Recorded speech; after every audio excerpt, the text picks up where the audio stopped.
तीसरे चरण के मतदान को लेकर चुनाव प्रचार का शोर आज शाम को ही थम गया है। उत्तर प्रदेश के 59 और पंजाब की 117 सीटों पर 20 तारीख को सुबह 7 बजे से ही मतदान की प्रक्रिया शुरू हो जाएगी। करहल से लेकर कानपुर तक, लुधियाना से लेकर जालंधर तक हर जगह चुनावी प्रचार अब पूरी तरह से थम चुका है और अब सिर्फ कुछ लोगों को ही डोर टू डोर जाकर कैंपेनिंग की इजाजत है। इन सब के बीच आपको बताते चले, पाकिस्तान की स्थिति को लेकर खालिस्तानी बयान पर हंगामा इस वक्त बरसा हुआ है, खासतौर से पंजाब की सियासत में। जहां ना पहुंचे रवि, कहा जाता है वहां पहुंचे कवि।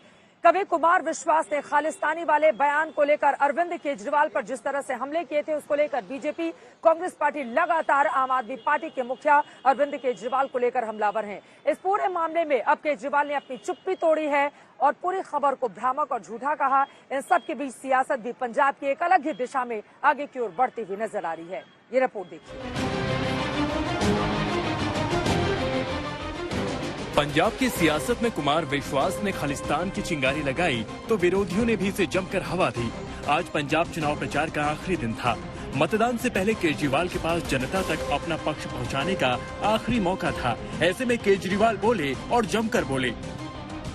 शायद मैं दुनिया का सबसे स्वीट आतंकवादी होऊंगा, जो लोगों के लिए अस्पताल बनवाता है, लोगों के लिए स्कूल बनवाता है, बुजुर्गों को तीर्थ यात्रा पे भेजता है। आज तक तो मैं समझता हूँ कि दुनिया में ऐसा कोई आतंकवादी पैदा नहीं हुआ जो सड़कें बनवाता है, पानी बनवाता है, बिजली ठीक करता है, लोगों को बिजली फ्री देता है, लोगों की सेवा करता है। आरोप पुराने साथी के थे, आरोप पुराने दोस्त के थे। ऐसे में टाइमिंग पर सवाल खड़ा हुआ तो दोस्त के अंदाज पर सवाल हुआ। एक दिन एक कवि ने खड़े होकर एक कविता सुनाई और उस कविता में उसने कहा कि 7 साल पहले केजरीवाल ने मेरे को कहा था कि देश के 2 टुकड़े करेंगे, एक टुकड़े का पीएम तू बन जाइए और एक टुकड़े का पीएम मैं बन जाऊंगा। और उसके बाद राहुल गांधी ने ये बात कही। प्रधानमंत्री जी ने राहुल गांधी की स्पीच देखी, तब प्रधानमंत्री जी को समझ में आया कि इतना बड़ा आतंकवादी इस देश के अंदर पनप रहा है। ये तो शुक्र हो उस कवि का जो उसने इतना बड़ा आतंकवादी पकड़ लिया, नहीं तो इनकी सारी एजेंसीज नहीं पकड़ पाई थी। वो किसी प्लेटफॉर्म पे आके बहस क्यों नहीं करते हैं? मुझे वो कह रहे हैं कि कवि है, हास्य कवि है। अरे भैया, मैं तो पढ़ा लिखा हूं, थ्रू आउट फर्स्ट क्लास हूं, गोल्ड मेडलिस्ट हूं, कॉलेज में पढ़ाया है 17 साल। तुम तो एक ऐसे हास्य कलाकार को लिए घूम रहे हो जिसपे 10वीं 12वीं भी 3 बार में हुई है। तो तुम तो कल वो कोई गड़बड़ कर देगा तो तुम तो कह दोगे वो तो हास्य व्यंग के आदमी है, वो तो हास्य कलाकार है, मैं क्या करूं। देश का मुद्दा है। और कहते हैं जी राहुल गांधी और मोदी जी एक सुर में बोल रहे हैं।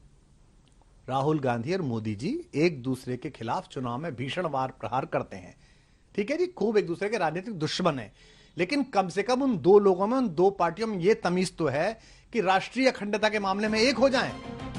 कुमार विश्वास की लगाई चिंगारी पंजाब में मतदान से ठीक पहले सबसे बड़ा मुद्दा बन गई।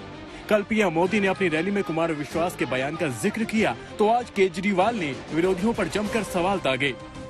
मां सरस्वती की पूजा में लगा हुआ इंसान कल उसने कह दिया, जब दर्द काफी हुआ होगा तब उसने मुंह खोला होगा। और कल जब उसने कहा है, उन्हीं के साथी ने जो आरोप लगाया है वो बहुत खतरनाक है दोस्तों, बहुत खतरनाक है। ये लोग पंजाब को तोड़ने का सपना पाले हुए हैं। 10 साल से केजरीवाल एक प्लान बना रहा है कि देश के 2 टुकड़े करूंगा और मैं उसमें से एक का प्रधानमंत्री बन जाऊंगा। तो मैं पूछना चाहता हूं, ये तो इसका मतलब मैं बहुत बड़ा आतंकवादी हो गया। तो ये इनकी सारी सिक्योरिटी एजेंसीज क्या कर रही थी? पिछले 10 साल में 3 साल तो कांग्रेस की सरकार थी। कांग्रेस वालों ने क्या किया? सो रहे थे वो लोग। 7 साल से बीजेपी की सरकार है, केंद्र में मोदी सरकार है। मोदी जी ने क्या किया? मेरे को गिरफ्तार क्यों नहीं किया? इनकी एजेंसीज क्या कर रही थी अभी तक? तो ये ऐसी हास्यास्पद बात है जिसको मतलब सुन के ही हंसी आती है। कुमार विश्वास की जुबान से निकले बोल तो सियासी नेताओं ने परिभाषा में गढ़ दिए। किसी ने केजरीवाल की चुप्पी पर सवाल खड़े किए तो किसी ने आम आदमी पार्टी के कार्यकर्ताओं पर जवाब देना चाहिए, और लंबा जवाब नहीं केजरीवाल जी, सीधा जवाब, हां या ना। क्या कुमार विश्वास सच बोल रहा है या झूठ बोल रहा है? राहुल गांधी पे लोगों को यकीन नहीं, राहुल गांधी जी कुछ बोलते थे तो जनता विश्वास नहीं करती, लेकिन ये नहीं सोचा था कि प्रधानमंत्री नरेंद्र मोदी जी राहुल गांधी की नकल करेंगे, एक दिन ऐसा भी आएगा। प्रधानमंत्री जी भी राहुल गांधी बन जाएंगे, एक दिन ऐसा भी आएगा। पंजाब में मुकाबला त्रिकोणीय है। ऐसे में विरोधियों के टारगेट पर केजरीवाल हैं, तो वहीं केजरीवाल भी पंजाब चुनाव को लेकर किसी भी मुद्दे पर खुद को बैकफुट पर नहीं दिखाना चाहते। एजेंडा क्या है इनका? और ये जो पार्टी का नाम है ना, AAP, इसी में इसकी असलियत, इसी में इसका मतलब छिपा हुआ है। AAP मतलब अरविंद एंटी पंजाब। आज ये सारे भ्रष्टाचारी इकट्ठे हो गए हैं, सारे चोर लुटेरे ये सारे इकट्ठे हो गए हैं, और ये मिलके इनको मेरे से डर लग रहा है। एक तरह से इन लोगों के लिए मैं आतंकवादी हूं, जनता के लिए तो मैं स्कूल बनवाता हूं, जनता के लिए अस्पताल बनवाता हूं। मुद्दा केजरीवाल के पुराने दोस्त ने उठाया था। हर कोई इस मुद्दे को भुनाना चाहता है, कोई भी इस मुद्दे को हाथ से जाने नहीं देना चाहता। उनके एक साथी हैं, उनका कल बयान आया था, कह रहे थे कि केजरीवाल जी ने मुझे कहा कि अगर पंजाब के सीएम नहीं तो ठीक है, दुनिया के पहले नए देश के पीएम तो बन जाऊंगा मैं। समझे आप बात? आतंकवादियों के घर में जाके रहते हैं एक छोटे मियां साहब, और बड़े मियां किसानों को आतंकवादी कहते हैं। बेईमान लोग भी इकट्ठे हो रहे हैं। आप सोचो, पहली बार देश के इतिहास में राहुल गांधी और नरेंद्र मोदी एक दूसरे की बात को कह रहे हैं, हाँ ठीक का बेटा ठीक का। राहुल गांधी कह रहे हैं हाँ मोदी जी ठीक का, मोदी जी कह रहे हैं राहुल गांधी ठीक का तूने। सबकी जो शुरुआत हुई थी वो आपके पुराने साथी द्वारा दिए गए बयान पर हुई थी। अब चोरों चक्कों की मौज में सबकी बहुत शामिल हो गई है, सबके अपने अपने इंटरेस्ट हैं, सबके अपने अपने दर्द हैं। उधर पंजाब के मुख्यमंत्री चरणजीत सिंह चन्नी ने प्रधानमंत्री नरेंद्र मोदी से मामले में जांच कराने की अपील की। अब देखना यह है कि मुद्दा सिर्फ चुनावी रह जाता है या फिर कुमार विश्वास की लगाई ये आग आगे तक जाती है। आज तक ब्यूरो। उधर प्रधानमंत्री नरेंद्र मोदी ने पंजाब चुनाव के ठीक 2 दिन पहले आज अपने आवास पर सिख समुदाय के लोगों से मुलाकात की है। इसके जरिए बड़ा संदेश देने की कोशिश नरेंद्र मोदी की ओर से की गई है। हमारे गुरु महाराजों ने कितनी तपस्या की है इमरजेंसी में, बहुत बड़ा हमारा जुल्म हम सब पे हुआ और मैं तो बराबर पता है उस समय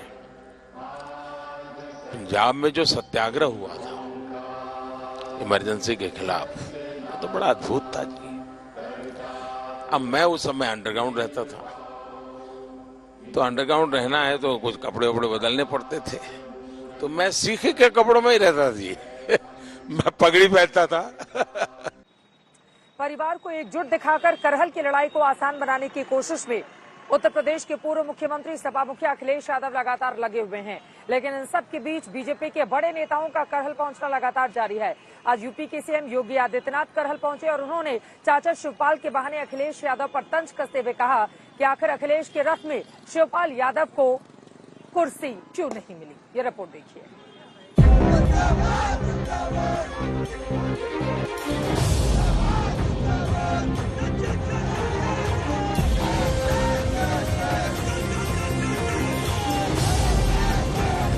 बेचारा शिवपाल जो प्रदेश का नेता था, कल उसको बैठने के लिए कुर्सी भी नहीं मिली। ये तस्वीर कुछ कहती है। इस तस्वीर की कुछ कहानी करहल की सियासी लड़ाई में। इस तस्वीर पर जंग जुबानी है। तीसरे चरण की सबसे हाई प्रोफाइल सीट करहल पर जीत के लिए पूरा यादव परिवार साथ आया। किसान पिता मुलायम बेटे अखिलेश के प्रचार में उतर आए, फिर चाचा शिवपाल भी रथ यात्रा में परिवार के साथ नजर आए। लेकिन करहल में प्रचार के लिए पहुंचे योगी आदित्यनाथ ने इसी तस्वीर पर सवाल उठाए। अखिलेश यादव की जीत के दावों पर सवाल किए, शिवपाल को कुर्सी न मिलने को लेकर सवाल दाग दिए। मुझे कल एक तस्वीर से आज के समाचार पत्रों में बड़ी हंसी आई और बड़ी मैं अफसोस भी कर रहा था। बेचारा शिवपाल जो प्रदेश का नेता था, कल उसको बैठने के लिए कुर्सी भी नहीं मिली। कैसे वहां कुर्सी नहीं मिली और वहां मुंह लटकाए बैठा था। क्या दुर्गति थी। नेताजी का प्रमुख सिपा सालार हुआ करता था और कल उस बेचारे को कुर्सी का हत्ता मिला बैठने के लिए, कुर्सी का हत्ता। नेताजी भी बहुत होशियार हैं। कल वे आए थे, वे जानते हैं करहल की जनता फैसला कर चुकी है कि प्रोफेसर एसपी सिंह बघेल ही उनका नेता होगा। तो नेताजी ने कल यही कहा कि भाई ठीक है, तुम लोग जो चाहो तय कर लो, अपना विधायक चुन लो। दूसरा व्यक्ति बोला जा रहा है कि नाम बोल दीजिए, नाम बोल दीजिए। वो कह रहे हैं कौन लड़ रहा है यहां से सपा का प्रत्याशी, मुझे तो पता ही नहीं है। अब ये दुर्गति हो गई हो कि बाप पुत्र का नाम न जान रहा हो। यानी जिस तस्वीर के जरिए अखिलेश लोगों में परिवार के साथ का भरोसा दिला रहे हैं, योगी पूछ रहे हैं कि करहल में ऐसी क्या मजबूरी है कि पूरे के पूरे परिवार का प्रचार जरूरी है। करहल से योगी आदित्यनाथ ने अखिलेश पर वार किया, चाचा भतीजे ने इसका जवाब दिया। आज हम देख सकते हैं कि नेताजी तो पहले से ही साथ थे और आज सब लोग साथ हैं। चाचा जो पार्टी हालांकि दूसरी है, लेकिन उसके बावजूद भी समाजवादी पार्टी के साथ हैं और उनका चुनाव चिन्ह भी साइकिल है। तो ये खुशी की बात है कि सब साथ हैं। आज Shivpal ji, on air on India Today and Aaj Tak, क्या आप अखिलेश को आज आशीर्वाद देना चाहेंगे? मैंने तो पूरा आशीर्वाद दे दिया है, नेता मान लिया है और 2022 में अखिलेश को मुख्यमंत्री बनाना है और उत्तर प्रदेश में परचम फैलाना है और भारतीय जनता पार्टी का सफाया करना है। तो इसलिए हम लोग एक हो गए। नाक की लड़ाई बन चुकी करहल सीट पर बीजेपी ने अखिलेश के खिलाफ घेराबंदी की कि खुद मुलायम सिंह को प्रचार के मैदान में आना पड़ा। अखिलेश को विजयी बनाने की अपील दोहरानी पड़ी। अब जो यहाँ उम्मीदवार हैं, जो भी उम्मीदवार यहाँ वो अखिलेश उम्मीदवार हैं, कांग्रेस को भारी बहुमत जिताने। हाँ, मेरी भावना है, उसको पूरी भावना का आदर करते हुए अखिलेश को भारी बहुमत जिताना और समाजवादी पार्टी को मजबूत बनाना। उधर समाजवादी नेताओं के प्रचार के बीच बीजेपी करहल सीट पर अखिलेश को झटका देने का दावा कर रही है। हर हाल में इस सीट पर बीजेपी प्रत्याशी की जीत का ऐलान कर रही है।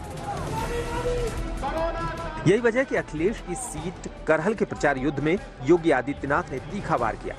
बुलडोजर वाले बयान के जरिए समाजवादी पार्टी को घेर लिया। समाजवादी पार्टी के संरक्षण में पलने वाले पेशेवर गुंडे और अपराधियों के खिलाफ बिना किसी मान बनोबल के कार्रवाई की है और मैं आपको आश्वासन देने के लिए आया हूं कि बुलडोजर को मरम्मत करने के लिए भेज दिया हूं। 10 मार्च के बाद जब ये फिर से चलना प्रारंभ होगा तो जिन लोगों में अभी ज्यादा गर्मी निकल रही है, भाइयों बहनों, ये गर्मी 10 मार्च के बाद अपने आप शांत हो जाएगी। बीजेपी के इन हमलों के बीच करहल सीट की लड़ाई में पूरा मुलायम परिवार साथ है और यही वजह है कि समाजवादी पार्टी को इस सीट पर आसानी से जीत का विश्वास है। लेकिन बीजेपी को भरोसा है कि गढ़ में ही अखिलेश यादव की जीत का भ्रम टूटेगा। करहल में हार से समाजवादी पार्टी का यूपी में सरकार बनाने का सपना टूटेगा। अभिषेक मिश्रा, करहल, आज तक। यूपी में तीसरे चरण के लिए रविवार को वोट डाले जाएंगे। 59 सीटों पर होगा मतदान। इनमें से 2017 में 49 सीटों पर बीजेपी ने जीत हासिल की थी, लेकिन इस बार मुकाबले को रोचक बनाने के लिए और जीत हासिल करने के लिए पार्टियां दमखम लगाए हुए हैं। कोई भी एक दूसरे से कम दिखना नहीं चाहता है। किस तरह से पार्टियों ने तीसरे चरण के मतदान को लेकर दिखाई है अपनी ताकत, इस रिपोर्ट में देखिए।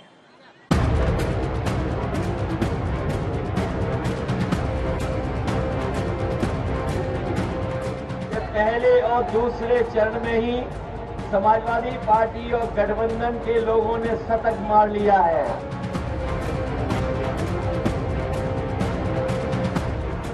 मोदी जी, योगी और अखिलेश को क्या करेंगे, क्या देंगे?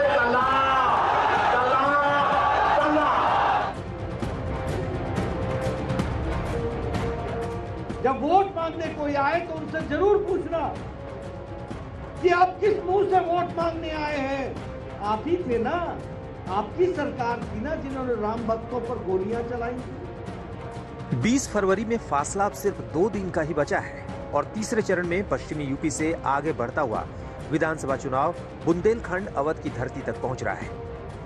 तीसरे चरण में अवध क्षेत्र की कई सीटों पर मतदान से पहले अयोध्या की चर्चा भी शुरू हो गई है। बीजेपी अध्यक्ष जेपी नड्डा ने अयोध्या में भगवान श्री राम के मंदिर के निर्माण कार्य का जायजा लिया, चुनावी रैली की और राम मंदिर के बहाने समाजवादी पार्टी पर हमला बोल दिया।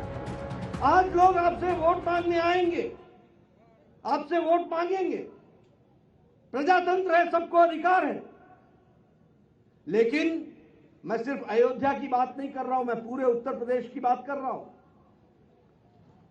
जब वोट मांगने कोई आए तो उनसे जरूर पूछना कि आप किस मुंह से वोट मांगने आए हैं। आप ही थे ना, आपकी सरकार थी ना जिन्होंने राम भक्तों पर गोलियां चलाई थी।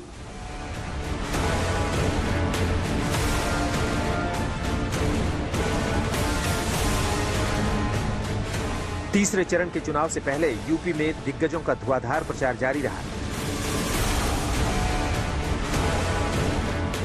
योगी आदित्यनाथ ने कानून व्यवस्था के मुद्दे पर पिछली सरकार पर वार किया तो अखिलेश ने महिलाओं की सुरक्षा पर सवाल किया।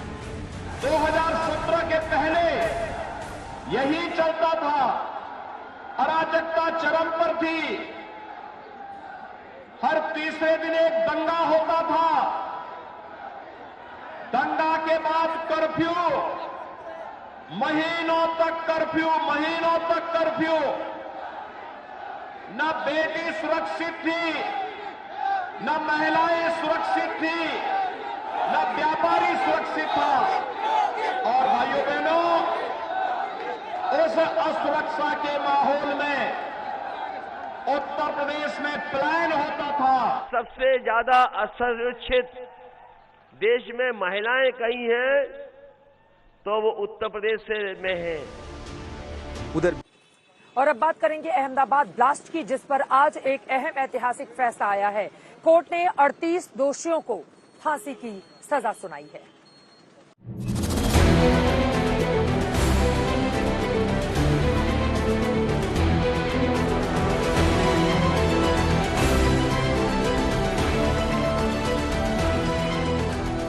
अहमदाबाद में जिन धमाकों ने 56 लोगों की जान ले ली, 13 साल बाद उसके दोषियों की सजा का ऐलान हुआ। 49 गुनहगारों को सजा सुनाई गई, 38 के लिए सजाए मौत मुकर्रर की गई है, वहीं 11 ताउम्र कैद में रहेंगे। देश का शायद ऐसा पहला ये मामला होगा जिसमें 38 लोगों को एक साथ फांसी की सजा सुनाई गई है। और इसमें भी जो लोग 49 लोगों को कन्विक्ट किया गया था, उसमें जो 11 लोग हैं वो 11 लोगों को जीवन के आखिरी सांस तक आजीवन कैद की सजा सुनाई गई है, यानी उनको जेल में रहना है। फैसला ऐतिहासिक है क्योंकि देश के इतिहास में पहली बार एक साथ 38 लोगों को फांसी की सजा सुनाई गई है। इससे पहले केवल राजीव गांधी हत्याकांड ही था जिसमें एक साथ 26 लोगों को सजा सुनाई गई थी। ये मुझे ऐसा लगता है कि ये जो ऐतिहासिक जजमेंट है, क्योंकि 38 एक्यूज को हैंगिंग जो किया है वो आई थिंक पहले कोई केस में नहीं किया है, ऐसा मुझे मालूम है।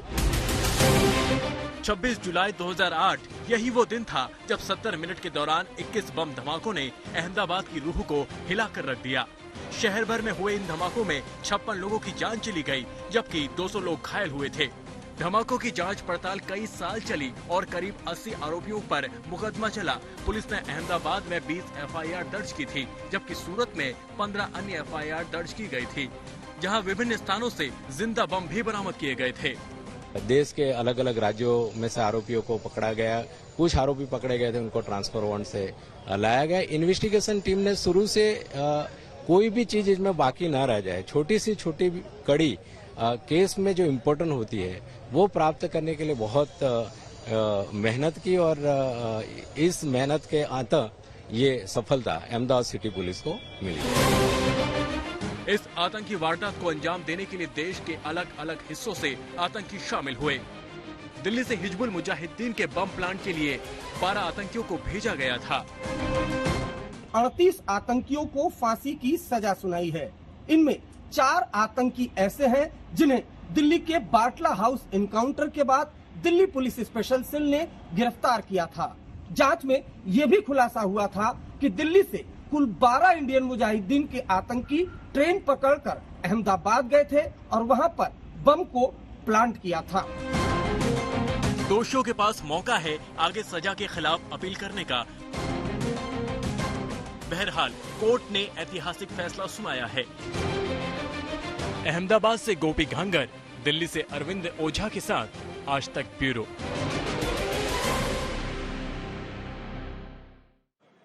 इसी के साथ चित्रकूट से शंखनाद अभी के लिए बस इतना ही। आज तक बेमिसाल 20 साल।